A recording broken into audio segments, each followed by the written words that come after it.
طرف بلانے کے لیے آذان کے الفاظ رکھے تو شیطان نے کہا اللہ مجھے بھی کوئی آواز دے جس کے ساتھ میں لوگوں کو اپنی طرف بلاؤں. تو اللہ نے شیطان کو آواز دی میوزک کی، گانے کی، جس کے ذریعے وہ اپنی طرف بلاتا ہے. اللہ کی آذان کیا ہے؟ کتنی خوبصورت ہے. ہم بچپن سے سنتے چلے آ رہے ہیں، اس لیے ہمیں اس میں کشش نہیں لگتی. آپ نے چند دن پہلے شاید سنا ہوگا، ملک کا نام میرے ذہن میں نہیں آ رہا، وہاں پر میچ کھیلا گیا. تو میچ کھیلنے سے پہلے وہاں پہ سارا عالمی ماحول اسلامی بنایا گیا تھا. تو وہاں پر انہوں نے سارا ماحول اسلامی بنایا تو غیر ملکی لوگ بھی آئے تھے، کافر بھی آئے ہوئے تھے. اذان کا وقت ہوتا تھا، میچ کھیلتے ہوئے لوگوں کے قریب یعنی اسی اسٹیڈیم میں اذان ہوتی تھی. انہوں نے کہا تمہارے 4 دن کے میچ کھیلنے کے لیے ہم اپنا اسلام نہیں بدل سکتے. تو جب اسٹیڈیم میں اذان ہو رہی تھی تو دکھا رہے تھے کہ غیر ملکی کافر لوگ جنہوں نے کبھی اس اذان کو نہیں سنا ہوا تھا تو وہ اس آواز کی طرف کھینچے چلے جا رہے تھے. اور ایک بچہ بڑی ہی منہمک انداز میں بیٹھا اس اذان کو سن رہا تھا. جبکہ ہمارے مسلمان بچے اور ہم کیا کرتے ہیں؟ اذان ہو رہی ہے باتوں میں لگے ہوئے ہیں. حالانکہ اذان کا جواب دینا کتنا ثواب کا کام ہے، ہمیں پتہ ہی نہیں ہے جواب کیسے دینا ہے، ہمیں اس میں کشش ہی نہیں لگ رہی. اس بچے کو دیکھ کر میں حیران ہو رہی تھی. وہ اپنے بابا کو اشارہ کر رہا ہے باپ کو کہ بابا ادھر آؤ، یہ آواز سنو، یہ تو بڑی پیاری آواز ہے. جیسے ہمیں کون سی آواز اچھی لگتی ہے؟ میوزک کی. انہیں ہماری آواز اچھی لگی. تو کہتے ہیں نا جب چیز پاس ہو تو کیا ہوتا ہے؟ قدر نہیں ہوتی. چیز دور ہو تو قدر ہوتی ہے.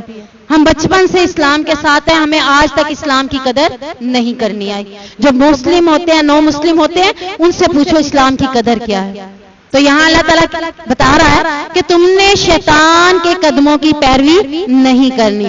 شیطان جو کام کرتا ہے وہ تم نے نہیں کرنا. شیطان کیا کیا کرتا ہے؟ جھوٹ بولتا ہے، غیبت کرتا ہے، ٹھیک ہے، حسد، بغض، ریا، یہ سارے کام شیطان. تکبر شیطان، ٹھیک ہے، اور یہ دنیا کے اندر بے حیائی یہ بھی شیطان. اور یہاں پر اب کیا ہے؟ آواز کون سی ہے اس کو؟ یہ آواز کا جو میں نے بتایا یہ واقعتاً قرآن کے اندر الفاظ موجود ہیں، ٹھیک ہے نا، حدیث میں نہیں بلکہ الفاظ قرآن میں موجود ہیں. اور پھر اس نے اللہ سے کہا تھا کہ میں دائیں بھی آؤں گا، بائیں بھی آؤں گا، آگے سے بھی آؤں گا، پیچھے سے بھی آؤں گا. اللہ مجھے ٹھاٹھی دے. اللہ نے کہا جا تجھے ٹھاٹھی دے دی. تو جیسے مرضی ہے میرے بندوں کو گمراہ کر، الا عبادک منہم المخلصین، میرے مخلص بندے تیری باتوں میں نہیں آئیں گے.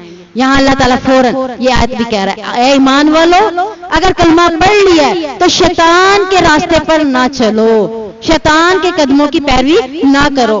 وَمَن يَتَّبِعْ، جو کوئی پیروی کرے گا، خطوات الشیطان، شیطان کے قدموں کی، فَإِنَّهُ، پس وہ یأمر، حکم دیتا ہے، بالفحشاء، بے حیائی کا، فحش کا، فحاشی کا، اڑیانی کا، اور دوسری چیز والمنکر، اور بری باتوں کا. بیٹھ کے چسکے لے رہے ہیں، گندی گندی باتیں کر کے چسکے لیے جا رہے ہیں. بری باتیں کیا ہے؟ جھوٹ بھی بری بات ہے، غیبت بری بات ہے. مزہ آتا ہے نا، 2 عورتیں بیٹھی اپنی باتیں نہیں کر رہی، تیسری کی بات کر رہی.